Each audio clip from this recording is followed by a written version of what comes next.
Hello guys. आपका फिर से बस स्वागत है हमारी इस वेबिनार सीरीज में, और जिसमें आज हम स्टार्ट करने जा रहे हैं हमारा थर्ड ट्यूटोरियल, जो कि है जावास्क्रिप्ट।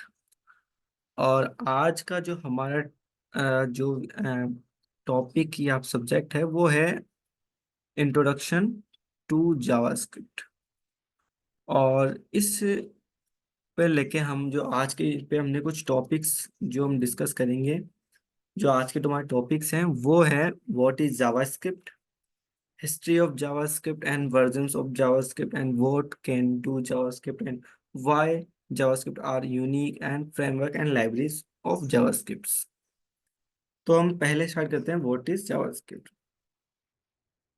तो अकॉर्डिंग विकिपीडिया और many other other websites authentication, तो ऑथेंटिकेट वेबसाइट्स के उसमें ये आपको लिखा हुआ मिलेगा कि JavaScript is a lightweight, cross-platform, single-threaded, and interpreted compiled programming language.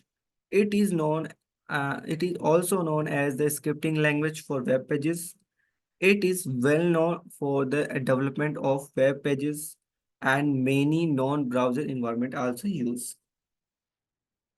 ठीक है। तो ये क्रॉस प्लेटफॉर्म के लिए तो ये आपके आपको लैंग्वेज आपको मिलेगी। ठीक है। और मैं अपनी तरफ से बताऊं तो ये है कि जावास्क्रिप्ट एक इंटरप्रेटेड लैंग्वेज है। इसका मतलब ये कि इसमें जो भी हम कोड लिखते हैं वो लाइन टू लाइन चलता है। जो पहले लिखेंगे वो फर्स्ट रन होगा, फिर अगेन ऐसे वन टू वन वो क्या करेगा, रन करेगा। और इससे हम क्लाइंट साइड और सर्वर साइड और इवेंट बेस्ड और ऑब्जेक्ट ओरिएंटेड स्क्रिप्टिंग भी हम यहाँ पे कर सकते हैं। इसलिए इसको इस ऑब्जेक्ट ओरिएंटेड स्क्रिप्टिंग भी हम कह सकते हैं कि इसमें हम उप्स कॉन्सेप्ट जो ओनली जैसे जावा में होते हैं और सी प्लस प्लस में होते हैं, तो वो हम इसमें भी हम कर सकते हैं। तो इसलिए ये कम्प्लीटली एक लैंग्वेज हो चुकी है करंट में। हालांकि इससे पहले जब ये इन्वेंट हुई थी तब इसमें उप्स कॉन्सेप्ट नहीं था, और इसमें बहुत सी चीजें इसमें नहीं थी, केवल ये क्लाइंट बेस्ड था, सर्वर साइड नहीं था। ठीक है। और जो हमारी जो जावास्क्रिप्ट है वो केस सेंसिटिव लैंग्वेज है। ठीक है। तो ये मान लो कि व्हाट इज जावास्क्रिप्ट। अब हम बात करते हैं कि जावास्क्रिप्ट की हिस्ट्री के बारे में। तो जावास्क्रिप्ट को जो इन्वेंट किया था वो ब्रैंडन इची, जो हमारे साइंटिस्ट थे, तो उन्होंने इसको 1995 में इन्वेंट किया था। जब उस समय ये नेटस्केप कंपनी में software engineer as a appointed थे। उस समय इन्होंने केवल 10 दिनों में ये जावास्क्रिप्ट को इन्होंने बनाया था। और उसका जो इनिशियली जो रिलीज हुआ था वो 1996 में हुआ था। और उस समय जो इनिशियली उसको जो जावास्क्रिप्ट नाम ने रख करके उसके नाम रखा गया था लाइव लाइव स्क्रिप्ट। बट उस समय क्या था, जो जावा थी, वो जो जावा लैंग्वेज है वो काफी पॉपुलर थी, तो उस वजह से उसको एक मार्केटिंग स्ट्रेटेजी के तहत इन्होंने क्या किया कि इसको लाइव स्क्रिप्ट से नाम बदल करके इसको नाम कर दिया गया जावास्क्रिप्ट। अब जावास्क्रिप्ट बहुत मतलब काफी हेल्प करती है, इंटरेक्टिव डिजाइन बनाने में भी कर देती है। ठीक है। और जैसे कई बार होता है एनिमेशंस वगैरह, तो एनिमेशंस वगैरह तो वो सब इससे डिजाइन करने में काफी हेल्पफुल हो जाता है। तो इसके अलावा साथ साथ इसमें हम डायनेमिकली, लाइक अगर हम डॉम प्रोजेक्ट्स बना रहे हैं, तो अगर मान लो हमें एलिमेंट्स कोई भी टैग्स है वो भी हम डायरेक्ट जावास्क्रिप्ट से क्रिएट करते हैं, तो डायनेमिकली हम बना सकते हैं। तो वो डायनेमिक अगर आप वेबसाइट्स बनानी हो तो वो उसमें भी काफ़ी ये हमें हेल्प करता है। ठीक है। और जो जावास्क्रिप्ट है वो टोटली ओपन सोर्स है, इसके लिए हमें कोई लाइसेंस हमें खरीदना नहीं पड़ता अब अभी तक भी। ठीक है। अब हम बात करते हैं नेक्स्टली, जो कि इसके वर्जन्स के ऊपर देखते हैं। तो इसमें वर्जन्स के बारे में बात करते हैं। जो पहला वर्जन मतलब कि जो इसको जो पहला जो अपना वर्जन था जो 1995 में हुआ था, और फिर इसको फर्स्ट रिलीज हुआ था 1996 को। फिर उसके बाद में इसको जो बाद में जब नेटस्केप ने छोड़ के इसको बाद में उसको टेक ओवर कर लिया था एक्मास्क्रिप्ट ने। फिर इसके बाद में जो एक्मास्क्रिप्ट जो कंपनी है, तो उन्होंने उसने ही इसको पूरा ऑन कर लिया। और वही इसको ऑन करने के बाद उसमें रिलीजेस अभी दे रहे हैं और अपडेटेड दे रहे हैं। तो पहला जो वर्जन आया था वो आया था ES1, यानी एक स्क्रिप्ट। जो फर्स्ट वर्जन आया था उसमें केवल जो इनिशियल रिलीज था, जो कि जो उन्होंने 1996 में बनाया था, वो 1967 में एक्मा स्क्रिप्ट के थ्रू रीलॉन्च हुआ था। ये इनिशियली कुछ थोड़ा बहुत चेंजेस करके उसको कर दिया। उसके बाद 1998 में इसमें थोड़ा सा एडिशनल थोड़ा चेंजेस करके इसका सेकंड वर्जन बनाया गया। फिर थर्ड जो हुआ था, जो थर्ड वर्जन था वो 1999 में हुआ। उसमें कुछ खास नहीं, बस जो कुछ चीज़ें ही ऐड करी गई, जैसे कि रेगुलर एक्सप्रेशंस ऐड कर दिए गए। इसके अलावा ट्राई के जो फाइल हैंडलिंग के लिए, ठीक है, एक्सेप्शन हैंडलिंग के लिए इसमें काम में आते हैं, और जो स्विच केसेस, तो कुछ एक डू वाइल लूप, तो इसको क्या किया था, एड ऑन किया गया था। इससे पहले इनका कॉन्सेप्ट जावास्क्रिप्ट में नहीं था, तो ये जो हमें ये सिक्स में इसको ऐड किया गया। फिर फिर एक और जो निकाला गया, वो निकाला गया जो फोर्थ वर्जन था। उस फोर्थ वर्जन में कुछ नहीं, बट जो जैसे जो भी ये 1999 में जो भी डेवलप किया गया था, तो उसमें कुछ कॉन्फ्लिक्ट्स आए, कुछ एरर्स आई, तो उनको रिजोल्व किया गया और सोल्व करके उसको फिर रिलॉन्च किया गया। तो उसको हमने उसको मतलब इन्होंने एक स्क्रिप्ट वालों ने उसको नया वर्जन, एज ए नया वर्जन उसको नाम दिया गया, तो उसको ECMAScript 4 दिया। अब ये कब रिलीज हुआ था, I don't know. Okay. Second, उसके बाद में हम देखते हैं फिफ्थ वर्जन के लिए। फिफ्थ वर्जन जो लॉन्च हुआ था वो 2009 के अंदर लॉन्च हुआ था। उसमें जैसे कई सारी जो प्रॉब्लम्स आ रही थी, जैसे होस्टिंग जैसी कई सारी प्रॉब्लम्स आ रही थी, और तो उस जैसी प्रॉब्लम्स को सॉल्व करने के लिए, जो और मान जैसे डेटा को स्टोरेज करने की, जैसे अभी जेसन में काफी अच्छे से स्टोरेज हो जाता है, ठीक है, और स्ट्रिंग्स में तो उसमें काफी हेल्पफुल हो जाता है। तो वो तो 2000 जो 9 में 2009 नाइन में एक नया इसमें स्ट्रिक्ट मोड को ऐड किया गया, और साथ में जेसन सपोर्ट और गेटर एंड स्टेटस जो ये चीज फंक्शनलिटी है, इनको ऐड किया गया था, ठीक है, और उसको रिलीज किया गया। उसके बाद में जो नया वर्जन था, जो कि एक मास की ES6, जो कि बहुत पॉपुलर हुई, बहुत ज्यादा पॉपुलर हुई। रीजन ये था कि इसमें बहुत मेजर चेंजेस आए। मेजर चेंजेस क्यों आए, अब इसमें लेट एंड कॉन्स्ट भी इसमें ऐड हो गए।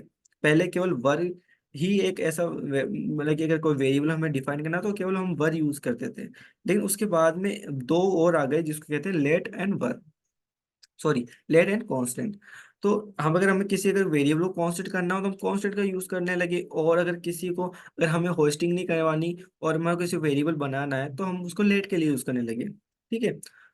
तो इसी वजह, अब उसके बाद में इसमें साथ साथ हुआ है क्लास डिक्लेरेशन के लिए, साथ ही साथ इसमें अभी में एक चीज और एड ऑन हो गई कि क्लास डिक्लेरेशन। अब इसमें आप क्लासेस भी बना पा रहे थे, ठीक है, लेकिन जो ये सिक्स में अब एड ऑन किया गया उसमें अब उप्स कॉन्सेप्ट भी अब आप इसको यूज कर सकते थे, ठीक है। तो वो सिस्टम इसमें डाल दिया। अगर किसी फाइल को आप इंपोर्ट करना चाहते हो, एक्सपोर्ट करना चाहते हो, ठीक है, तो वो सिस्टम भी इसमें आप ऐड कर दिया कि भाई जावास्क्रिप्ट के अंदर ही आप दूसरी एक स्क्रिप्ट फाइल को आप इंपोर्ट कर सकते थे, एक्सपोर्ट कर सकते हैं। तो ये सिस्टम इसमें एड ऑन किया गया। इसके साथ साथ इसमें फॉर ऑफ लूप, जो मतलब कि हम जैसे फॉर लूप होता है, उसमें भी फॉर इन लूप होता है, एक फॉर ऑफ लूप होता है, तो उसी तरीके से में फॉर ऑफ लूप को यहाँ पे इंट्रोड्यूस किया गया। साथ ही साथ यहाँ पे एरो फंक्शन, जो भी हम अगर रिएक्ट आपने अगर पहले अगर यूज की हुई हो, या आपने देखा हो, अगर आपने देखा भी हो, तो आजकल जो भी रिएक्ट यूज करता है वो मेनली एरो फंक्शनल पे ही वर्क करता है। बहुत कम लोग जो वर्क करते हैं, जो कि जो कंपोन उस पे कंपोनेंट में यूज करते हैं, उसके लिए क्लास बेस्ड कंपोनेंट बहुत कम यूज करते हैं, ठीक है। और इसके अंदर कई सारे और भी फंक्शंस जो थे वो इंट्रोड्यूस हुए, जैसे कि मैप हो गया, फिल्टर हो गए। ऐसे कई सारे जो एरे के फंक्शंस होते हैं वो भी यहाँ पे इंट्रोड्यूस हुए थे, तो इस वजह से ये काफी हद तक पॉपुलर हुई। तो आज भी हम ये देखते हैं कि भाई कभी बोलते हैं कि ये कब ऐड हुए, तो हम ये सिक्स ही हम नाम लेते हैं, ठीक है। और कई बार मेजर चेंजेस, जैसे कई बार जैसे अब ये देख रहे हैं कि अवेट तो प्रोमिसिंग सिस्टम, तो हम ये आए दो मतलब ये सिक्स वर्जन में, लेकिन फिर भी हम कई बार बोलते हैं कि भाई ये सिक्स में आए, जबकि ऐसा नहीं है, ये सेवन में आए। कि जैसे block scope of variable, async await, और array include functions means array के अंदर जैसे आप अगर सॉर्ट मतलब किसी आप लगाते हो, जैसे मान लो अगर आप किसी को रिवर्स करना हो, सॉर्ट करना हो, स्प्लिट करना हो, इटरेट करना हो, तो ऐसे अलग अलग मतलब कई एरिया के साथ ही हमारे पास कई अलग अलग हम कॉल बैक्स वाले फंक्शंस हम बनाते हैं। तो मतलब हमारे पास होते हैं जो प्री डिफाइंड होते हैं, वो कुछ यहाँ पे इंक्लूड किए गए हैं, ठीक है। अब अगर मैं एक एग्जांपल्स के लिए अगर मैं लूँ, तो जैसे अगर आप फिल्टर लूँ, ठीक है, तो फिल्टर एक क्या है, वो भी एक एरे के अंदर भी है, वो इंक्लूड इंक्लूड काम करते हैं, वो ऑब्जेक्ट में भी काम करता है, ठीक है। तो एरे इंक्लूड्स, और कुछ इसके साथ साथ एक्सपोनेंशियल ऑपरेटर्स भी इसमें कुछ इंट्रोड्यूस किए गए। फिर ये जो इंट्रोड्यूस 2016 में किया। फिर 2017 में जो नया वर्जन लॉन्च हुआ, दो जो कि एक स्क्रिप्ट 8 था, उसमें ऑब्जेक्ट से रिलेटेड कुछ ओनली कुछ फंक्शंस इंट्रोड्यूस हुए, जैसे कि values, entries, get owner properties, descriptions, इस टाइप के कुछ फंक्शंस हैं, वो इंट्रोड्यूस हुए हैं। इसके बाद में 2018 के अंदर हमारे को मिले स्प्रेड ऑपरेटर और रेस्ट जो पैरामीटर्स जो हम पास करते हैं, ठीक है। हम जैसे जब भी हम कोई भी कॉल बैक्स बनाते हैं, और जब हमें पता नहीं है कि कितने पैरामीटर्स पास किए जाएंगे, नहीं मतलब कुल मिला के आप किसी चीज़ के अगर पॉलीफिल्स वाले बनाना फंक्शन बनाना चाहते हो, तो हमें पता नहीं होता कि अगल कि हमें हमारे पास जो है आर्गुमेंट्स कितने आएंगे, ठीक है, किसी फंक्शन में कितने आर्ग्यूमेंट्स आएंगे हमें नहीं पता होता। तो ऐसे में हम रेस्ट पैरामीटर्स को हम यूज करते हैं, ठीक है। और स्प्रेड ऑपरेटर भी हम, जैसे कई बार आप बहुत इसको देखेंगे तो बहुत अच्छे यूज बात है, कि अगर हमको डीप कॉपी करना हो तो स्प्रेड ऑपरेटर बहुत हेल्पफुल होते हैं, ठीक है। तो ये 2018 में लॉन्च हुआ था, या रिलीज हुआ था। उसके बाद में 2019 के अंदर जो नया वर्जन लॉन्च हुआ, जो कि ECMAScript 10 था, उसमें एरे के कुछ जो फंक्शंस थे वो लॉन्च हुए, जैसे कि flat, flat map and sort, ठीक है, इसे डायरेक्ट सॉर्ट हो सकते थे। उसके बाद में 2020 में ECMAScript का 11th वर्जन जो हुआ, रिलीज हुआ, जिसके अंदर ज़्यादा कुछ अपग्रेडेशन नहीं किया गया, केवल जो बिग इन प्रोमिटिव टाइप्स को इंट्रोड्यूस किया, ऐड किया गया, और साथ ही साथ जो नलिश कोलिस्किन ऑपरेटर है, ठीक है, तो इसको भी यहाँ पे इंट्रोड्यूस किया गया था, ठीक है। ये हमें ये एक एड ऑन करके दिया गया था। उसके बाद में 2022 में एक मास्क 12 लॉन्च हुआ, जिसके अंदर रिप्लेस ऑल और एनी, ठीक है, जो कि जैसे अगर आप स्ट्रिंग के लिए तो रिप्लेस ऑल दिया था, और प्रोमिसेस के लिए एक एनी फंक्शन का हमें इसमें एड ऑन किया गया था। आज हम जो प्रोमिस डॉट एनी यूज करते हैं, ठीक, कि किसी भी के लिए भी अगर प्रोमिस आपको आता है तो उसके लिए, ठीक है, तो उसके लिए हम यूज करते हैं। अगर आपको पूरी स्ट्रिंग को रिप्लेस करना हो, तो सब किस में कितने को किस किस को रिप्लेस करना हो, तो वो डिफरेंट के लिए तो रिप्लेस करना हो, तो उसके लिए हम यहाँ पे रिप्लेस ऑल भी करते हैं।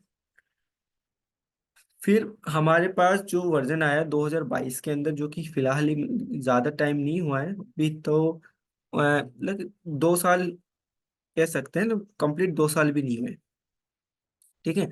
तो उसमें आया है ECMAScript 13, जिसमें कुछ खास ऐड नहीं हुआ, only for top level await, ठीक है, तो प्रोमिसिंग के लिए अवेट वाले को टॉप लेवल के थोड़ा और इवॉल्व कर दिया गया।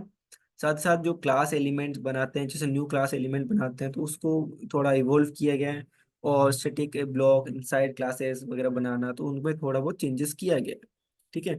और इसको फैमिली की, इसको यूजर फ्रेंडली बनाने की पूरी कोशिश की गई, टोटल इसको यूजर फ्रेंडली बनाया जाए, ठीक है। इसके बाद में ECMAScript 14 आया, जो कि 2023 में, जो लास्ट ईयर ही आया है, ठीक है, ठीक है, लास्ट ईयर ही लॉन्च हुआ था। उसमें क्या कुछ जैसे to sorted method, to reverse method, find last, ठीक है, ये कुछ अ, ये फंक्शंस हैं जो एरे पे काम करते हैं, ठीक है। एरे डॉट प्रोटोटाइप या टाइप एरे डॉट प्रोटोटाइप, इस पे आपको, ठीक है, तो ये तो प्रोटोटाइप तो काम आता ही, लेकिन साथ में ये जो टू सॉर्ट है, ये भी जैसे किसी एरे है, तो कोई एरे का वेरिएबल है, तो उस पे डॉट टू सॉर्ट लिख दो, ठीक है, टू रिवर्स लिख दो, तो ऑटोमेटिकली उसको क्या है, सॉर्ट भी कर देगा, रिवर्स भी करना हो तो रिवर्स कर देगा, अगर आपको लास्ट इंडेक्स निकालना हो, फर्स्ट लास्ट इंडेक्स निकालना हो, ठीक है, तो वो भी आप इसमें यूज कर सके, आप उसको निकाल सकते हो। तो ये कुछ चीजें एड ऑन की गई है, ठीक है। लेकिन अगर आपको ये पूछा है कि सबसे ज्यादा फेमस कौन सी चीज, कौन सा वर्जन सबसे ज्यादा फेमस हुआ, तो इसमें फेमस हुआ है ओनली ES6, क्योंकि इसमें मेजर चेंजेस आए थे, ठीक है। उसके बाद में जो मेजर चेंज उन्हीं में यानी यहाँ पे इवोल्व किया गया है, थोड़ा अपग्रेड किया गया है। उस हालांकि जो ES7 और ES8 के अंदर भी एक बड़े मतलब कि बड़े एलिमेंट्स ऐड हुए थे, मतलब कि मेजर फंक्शनलिटीज ऐड हुई थी, लेकिन ओनली पर एक या दो ही हुई थी, तो इस वजह से ज्यादा उसको पॉपुलैरिटी नहीं मिली, ठीक है। जैसे हमने कई बार होते हैं, जैसे हम प्रोटोटाइप में यूज करते हैं, ठीक है, तो एरे के लिए फंक्शनलिटी तो वो वहां पे ऐड हुई थी, लेकिन हम इसको भी मेजोरिटिकली जब भी हम बातें करते हैं वो इसको ES6 में ही कहते हैं कि वो ES6 में अपग्रेडेशन होके आई थी, जबकि वो ES6 में नहीं आए थे, वो ES7 में आए थे। उसके बाद अब हम बात करते हैं कि भाई जावास्क्रिप्ट क्या कर सकती है। ठीक है, अब जावास्क्रिप्ट क्या कर सकती है, देखो जावास्क्रिप्ट करने को क्या बहुत कुछ कर सकती है, क्योंकि जावास्क्रिप्ट डायनेमिक वेब पेजेस बना सकती है। साथ साथ अगर आपको कोई यूजर इनपुट, अगर आपको कुछ भी अगर वो करता है तो उसको वैलिडेट कर सकते हो। ठीक है, इसके अलावा उसमें आप कुकीज का सिस्टम, कुकी सेव करवाना या कुकीज को यूज करना, ठीक है, तो वो आप इसमें कर सकते हो।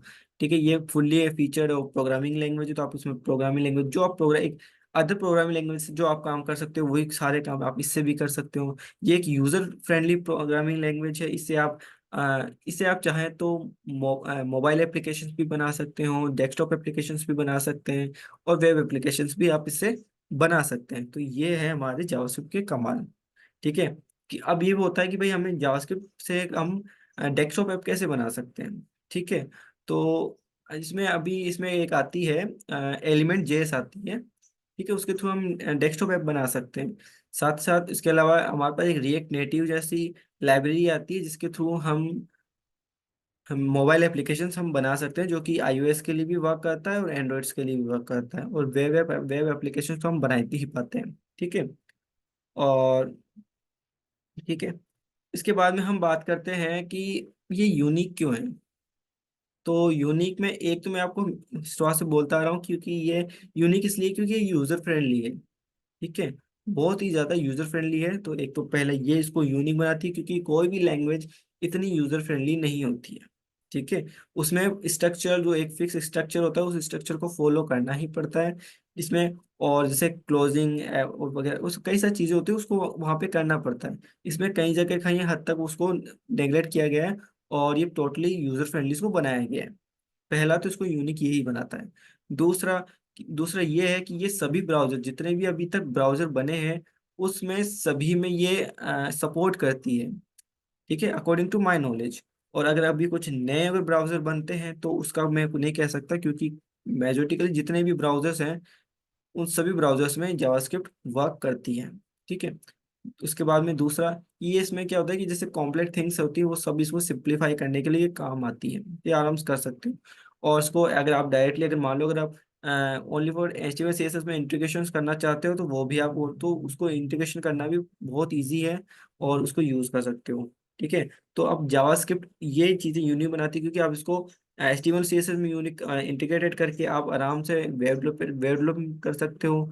इसके अलावा आप मान लो इसी से आप ऐप डेवलपमेंट कर सकते हो, डेस्कटॉप जो सॉफ्टवेयर हैं वो डेवलपमेंट आप कर सकते हो। तो ये फीचर्स इसको यूनिक बनाता है। और मेन जो चीज यूनिक बनाती है वो है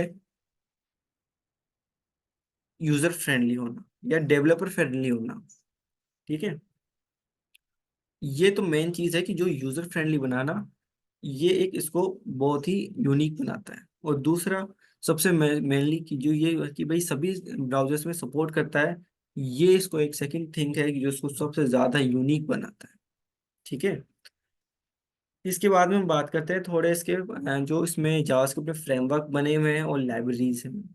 तो आप मेजोरिटी के लिए आप कई बार जिसमें सर्च करोगे तो कई बार रिएक्ट को भी फ्रेमवर्क बताया गया है, जबकि रिएक्ट कोई फ्रेमवर्क नहीं है। ठीक है, रिएक्ट इज ए लाइब्रेरी।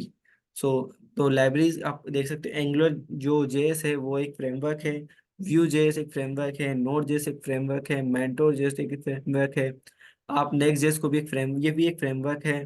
ठीक है, और एक्सप्रेस जे भी एक फ्रेमवर्क है। इसके अलावा रिएक्ट जेएस एक फ्रेमवर्क है, बैक ऑन भी एक जेएस भी एक फ्रेमवर्क है, जेक्यूरी भी एक फ्रेमवर्क है, सॉरी माफी चाहूंगा, रिएक्ट एक लाइब्रेरी है, बैकबोन एक जेएस भी एक लाइब्रेरी है, और मिथ्रिल भी एक लाइब्रेरी है, जेक्यूरी भी लाइब्रेरी है, D3 भी लाइब्रेरी है, एनीमे जेएस भी एक लाइब्रेरी है। ठीक है, लोडेस भी एक लाइब्रेरी है। ठीक है, तो ये है लाइब्रेरीज, और ये है हमारे पास कुछ फ्रेमवर्क। ये मैंने कुछ ही फ्रेमवर्क और कुछ ही लाइब्रेरीज को हमने यहाँ पे शो किया है। इससे ज्यादा बहुत ही ज्यादा लाइब्रेरीज हैं, बहुत ही ज्यादा फ्रेमवर्क्स ऑलरेडी डेवलप किए जा चुके हैं। ठीक है, तो आज हम यहीं पे हम आपसे अलविदा लेंगे। तो फिर मिलते हैं फिर हम नेक्स्ट वीडियोस के अंदर। ठीक है। जहाँ से हम इसको प्रोग्रामिंग से स्टार्ट करेंगे, और नेक्स्ट वीडियो से हम जैसे वेरिएबल्स स्टार्ट करेंगे, वेरिएबल्स के बारे में। तो और अगर आप यहाँ तक अगर आप पहुंचे हो तो ऑब्वियसली आपको हमारी वीडियो में काफ़ी अच्छा लगा हो, कंटेंट अच्छा लगा हो। तो आप वीडियो को लाइक कर सकते हैं, कमेंट भी कर सकते हैं और शेयर भी कर सकते हैं। और अगर आपने पहले से सब्सक्राइब नहीं किया हुआ है तो please subscribe the but click on the subscribe button and press bell icon. फिर मिलते हैं नेक्स्ट वीडियो में। Thanks for watching.